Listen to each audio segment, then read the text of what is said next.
At the beginning of this presentation, I mentioned that I'd been asked to join the advisory board of the Great Pyramid of Giza Research Association in November of 2001. I suppose many of you are wondering how ufologists would fit in with the research of the pyramids.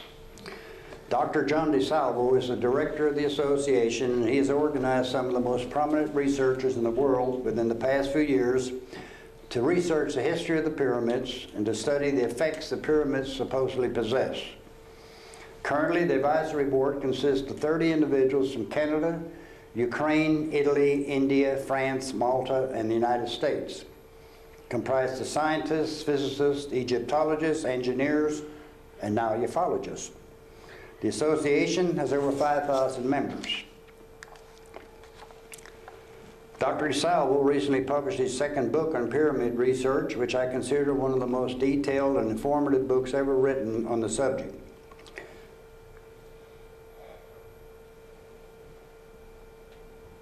You got it?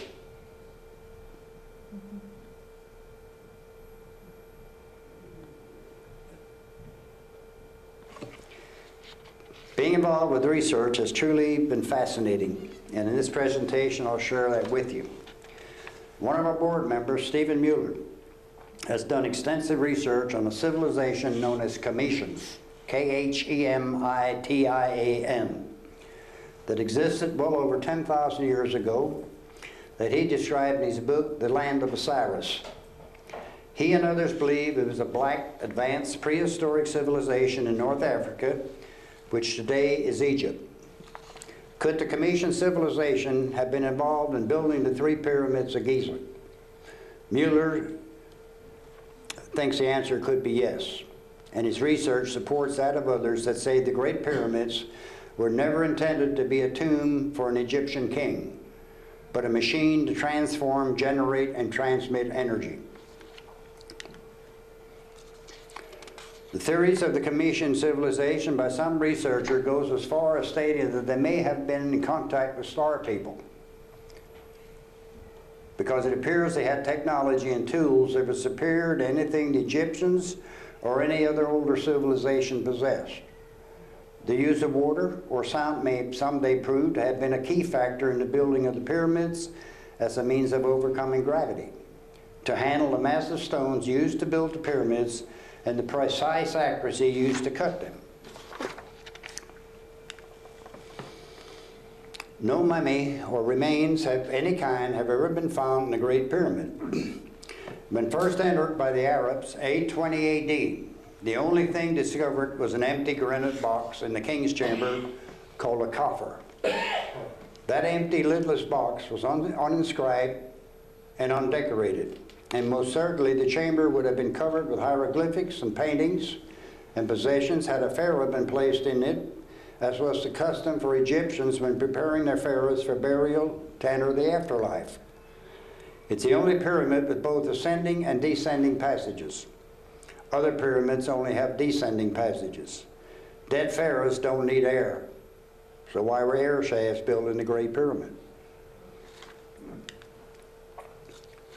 Originally, the Great Pyramid was covered with highly polished limestone casing stones, which acted like gigantic mirrors, which would have reflected sunlight, and so powerful that it would have been visible from the moon. The Arabs removed most of the casing stones from the pyramids in the 14th century to build their own mosques and temples. Now, what I'm talking about right there, those are the only remaining polished limestone on the pyramids. At one time, they were completely covered. But the Arabs took them off to build mosques and temples. Now, there's a lot of talk about the alignment on these 3 pyramids.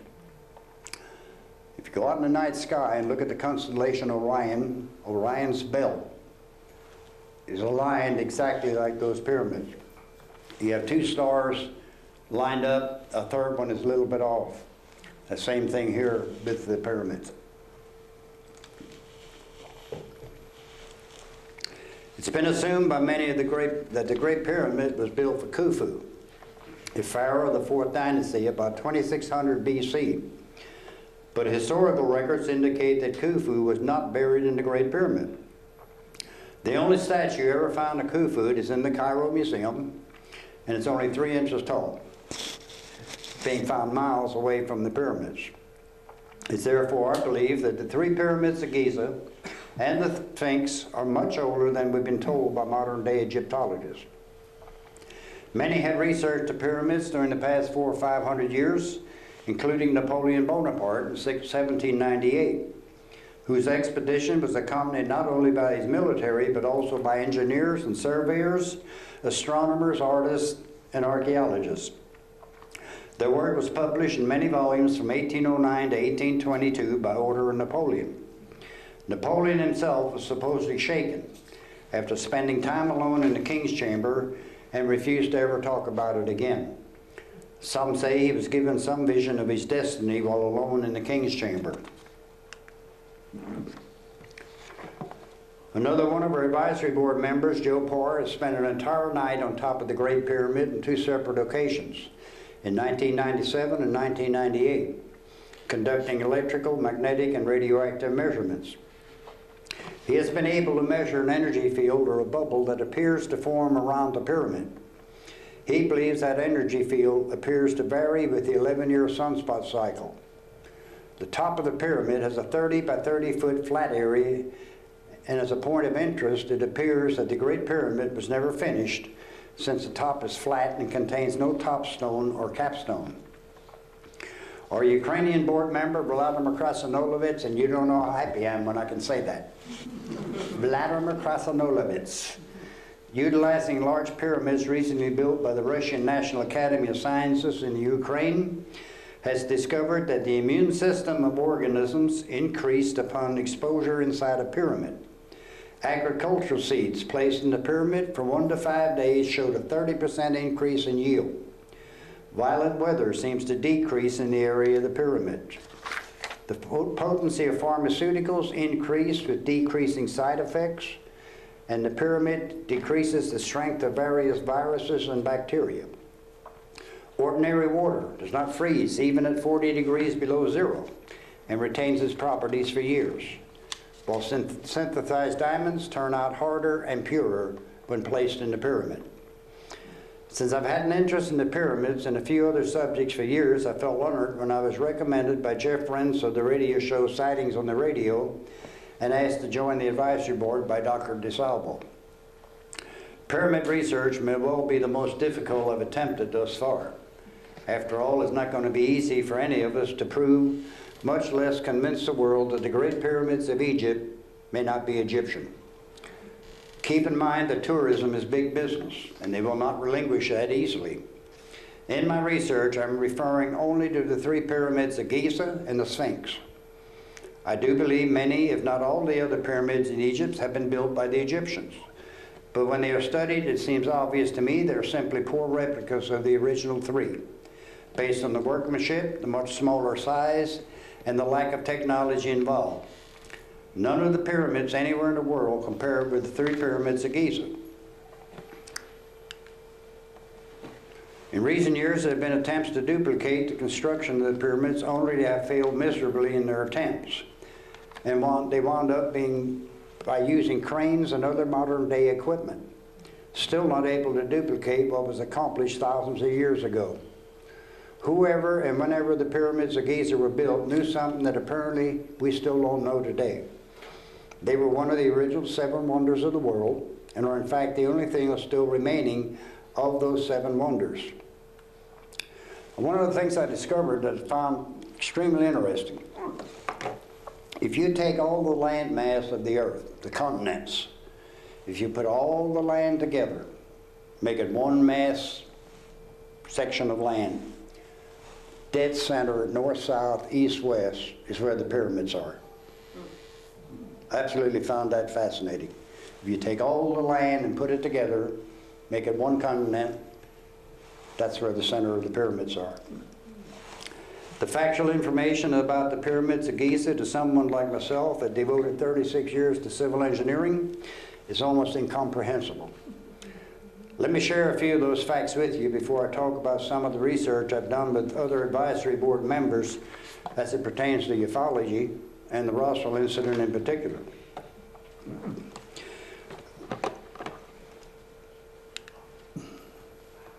The Great Pyramid of Giza is composed of 2.5 million blocks of limestone, which weigh 2 to 70 tons each. You could build 30 Empire State Buildings with that much material. The base of the pyramid covers 13 acres and has a volume of 90 million cubic feet. When built, it was 454 feet high, equivalent to a 48-story building. There's 203 steps up to the summit.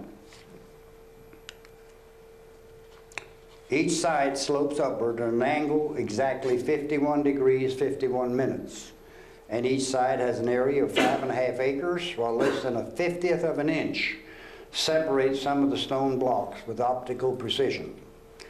Construction of the Great Pyramids of Giza was no accident. Whoever built them knew what they were doing. Now let's look at the building of the pyramids from a mathematical standpoint, which I did a few years ago in an editorial I wrote. The most frequently mentioned method of building the pyramids is by the use of a ramp to drag the stones to their final location, requiring 20 to 30 years and 20 to 30,000 workers to accomplish. Considering the stones had to be quarried, cut, transported up the Nile River, moved across the Giza Plateau, and set, using the above information, a stone would have had to been set every 90 seconds. Mathematically impossible. There's another mathematical problem with the ramp construction method. Knowing the height of the pyramid, 450 feet, and assuming an angle of 20 degrees for the ramp, which would be a fairly steep angle, the length of the ramp would calculate to more than 1,360 feet long. Additionally, assuming a conservative width of 20 feet for the ramp and knowing the length and height, the volume of material required for such a ramp would be more than 7 million cubic feet. These numbers seem like astronomical figures, since as the pyramids grew taller, the ramp would have to be lengthened and widened in order to keep it from collapsing. Since there are 200 lifts or steps to the top of the pyramid, considerable time would have been lost in maintaining the ramp size for each lift. Other methods of constructing the pyramid have also been theorized using internal, zigzag, or spiral ramps. Levitation of stones has also been mentioned. Some of our assumptions about the pyramids of Giza being much older than we've been told and derived from the Sphinx. For many years, the body of the Sphinx was protected by sand and completely covered it, except for the head portion. When the sand was removed in the mid-1800s, the body of a lion appeared, including outstretched paws. Further study of the Sphinx now indicates to many researchers that the deterioration of the Sphinx body was not caused by wind and sand, but rather by water. There has not been that volume of water in that area of the world for over 7,000 years, which would predate the Egyptian civilization that today takes credit for the Sphinx and the pyramids of Giza. The head of the Sphinx is also a concern to some of us who believe that the face of the Sphinx has been altered over time. It is totally out of proportion with the body and may at one time have been the head of a lion or even a female face, which would correspond with the Cometian civilization I mentioned earlier that appears to have had female gender in power positions rather than males. This again would be contrary to Egyptian teaching. If in fact it was a female face, it appears today to some it could have been that of a Cometian. Personally, to me it appears as if the back half of the head is proportional to the body, while the front half may have been altered. My own research on the pyramids, and more specifically the Egyptians and hieroglyphics since I became part of the association, was derived from being familiar with the symbols described by Major Jesse Marcel and his son Jesse Jr., who both handled the Roswell debris pertaining to the I-beam from the Roswell incident. The writing on the I-beam had been referred to as resembling hieroglyphics on several occasions. I decided to contact Linda Corley, who was the last person to interview Major Marcel in 1981 prior to his death. During that interview, Marcel drew 5 symbols on a piece of paper as he remembered them looking and signed the paper. Miss Corley's research indicated that symbols did in fact resemble demonic, not demonic, hieroglyphics. After obtaining Miss Corley's permission, since her work was copyrighted, I purchased her manuscript and asked one of the Pyramid Associate members to analyze Marcel's drawing. The response I got back was negative, pertaining to any similarity with Egyptian hieroglyphics. I will, however, continue to exhaust all research avenues available to me in order to confirm or deny that there's any correlation between the symbols on the Russell craft I-beam and hieroglyphics. Another part of my research will, of course, involve the possibility of extraterrestrials having been involved in some manner, perhaps not in the actual construction of the pyramids, but providing the technology to a civilization that predates the Egyptian civilization. It'll certainly be interesting research. During this presentation, I have tried to cover 4 topics that are of interest to me as a researcher, and I'm hopeful that at least some of it was interesting or informative to you. Over the years that I've been doing this research, I've tried to dedicate my research to specific topics such as the Roswell incident, Area 51, underground bases, and recently the pyramids. There are many other areas such as abductions, crop circles, sightings, to mention a few, that could very well tie into the overall study of ufology. I prefer to let those more qualified and experienced in those areas do that research, while I maintain a distant interest. It's very easy to get overloaded when doing this research, primarily due to the frustration involved at times, the unbelievable hours of time required, and the expense, mostly out of pocket, that's required to search for answers and the truth. I briefly talked about the Roswell incident, and I'm forever hopeful that others that were involved will still come forward. And those that have embellished their involvement will clear the record before time takes all those involved in the incident, which is happening yearly. We're running out of time with first-hand witnesses. On Area 51, I presented some history about the facility and shown you some current photographs. The base continues to be a mystery to most of us, which in some respects I feel is unfortunate, since we pay the bills for its existence, while also admitting to the need for secrecy for the defense of our country. With underground bases, again, secrecy seems to be the protocol preferred by the government, while you and I pay the bills. Accountability sooner or later has to be brought to the forefront, and young people in particular need to start asking questions and demand answers of our leaders, instead of just accepting this cover-up of not only UFOs, but of other matters as well that has been going on much too long. The question I most often ask myself is, who's running our country and where are we headed? The pyramids and the Sphinx of Giza are simply fascinating because they have withstood the test of time better than anything else, and hopefully in the not too distant future I have been able to do more research with the Pyramid Association. It's been difficult to condense these 4 topics into one presentation, but I hope you leave here with a little more knowledge, and if I did my presentation satisfactorily, you now have more questions than answers, and maybe you'll do some research on your own. Because cover-up has become my way of life for at least the past 30 years or so, I have a real concern about the future for our children and our grandchildren. Perhaps that's one of the reasons I push the envelope when doing this research. And I can definitely tell you I no longer live in the box I was raised in. In my lifetime, I don't know if we'll have the answers to any of the questions we're asking. But I do think the questions are of such importance that we have to continue to ask them. So I'll leave you with a quote I like to use. Always telling the truth means never having to remember anything. Thank you.